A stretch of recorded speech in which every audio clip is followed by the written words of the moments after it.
bagaimana supaya 1 miliar ini kita harus ekspansi.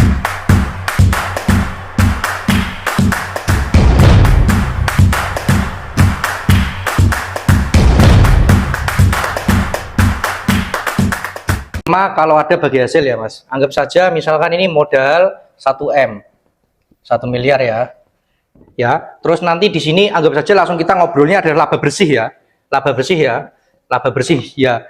Kita nggak usah ngomong laba kotor, pengeluaran, intinya kita ngomong laba bersih aja. Laba bersihnya 50 juta ya, 50 juta itu mau dibagi kayak gimana? Artinya ketika ada keuntungan laba 50 juta, artinya 1 miliar ini nilainya tetap. Nanti laba kotor 50 juta, operasional 25, laba bersih misalkan 25. Itu contoh ya. Anggap saja ini laba bersihnya 50 juta. Tinggal perjanjiannya mau seperti apa? Mau bagi hasil 50-50 ya, 50-50. Misalnya ya, 50-50. Pak bisa 40-60? Bisa. 30-70? Bisa. Tinggal akadnya mau bagaimana.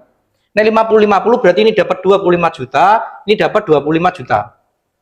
Jelas ya? Ini miliknya siapa? Miliknya investor. Ya, sampai sini sudah ada gambaran ya. Lalu ini gambaran kedua. Gambaran kedua misalkan. Gambaran kedua, investor minta untuk supaya ini dikembalikan.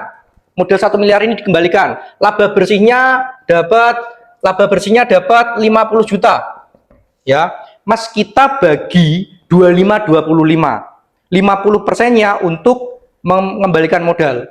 Berarti ini pembagian ada 3, 50% dikembalikan ke investor, terus 25 masuk ke investor, 25 masuk ke pengelola. Paham? Berarti di sini dapat 25 juta ya. Terus di sini dapat 12,5 juta masuk ke investor juga. Berarti transfer ke investor 12,5 tambah 25. Bener ya? Terus ini masuk 12,5 juta pengelola. Ya, sampai di tahun sampai dengan 1M. Berarti kurang lebih ada kali 40 bulan. Ya, ini anggap saja flat dapetnya sama ya, anggap saja. Karena kan pasti naik turun toh, ya. 40 bulan jadi 1M. Ya, sudah ini balik modal. Berarti kalau ini sudah 1M, maka 1M ini sudah balik investor, maka 1M ini seharusnya menjadi modal bersama. Ya kan? Jadi investor plus pengelola. Lalu mekanisme pembagiannya harusnya sudah tidak ada 50-25, jadi tidak 3, tapi pembagiannya sudah harus 50%, 50%. Ini tinggal akad.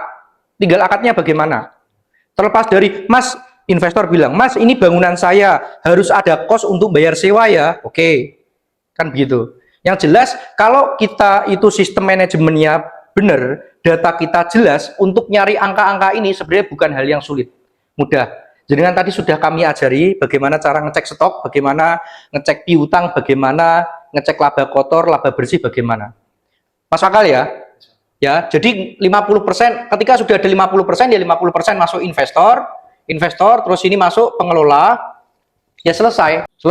Kalau misalkan ini di tengah-tengah ada kesepakatan, Mas, bagaimana supaya 1 miliar ini kita harus ekspansi. Ya, harus ekspansi. Oke, berarti nanti 20% kita masukkan lagi ke 1M. Berarti hitungannya seperti apa? Berarti nanti hitungannya seperti ini. Ya. Ini anggap saja 50 juta masih ya 50 juta ya. 20% larinya ke ekspansi. Berarti ini tinggal 40 investor, terus 40 pelaksana atau pengelola. Berarti 20%-nya ini ada 10 juta. Ya, 10 juta, ini 20. Berarti setiap bulan sampean saldonya akan nambah 10 juta. Per bulan 10 juta. Begitu konsepnya. Yang penting itu akadnya jelas. Nah, akad yang jelas dibutuhkan data yang jelas juga, data yang valid. Memang akad itu akan terpengaruhi apabila datanya rancu atau datanya tidak jelas.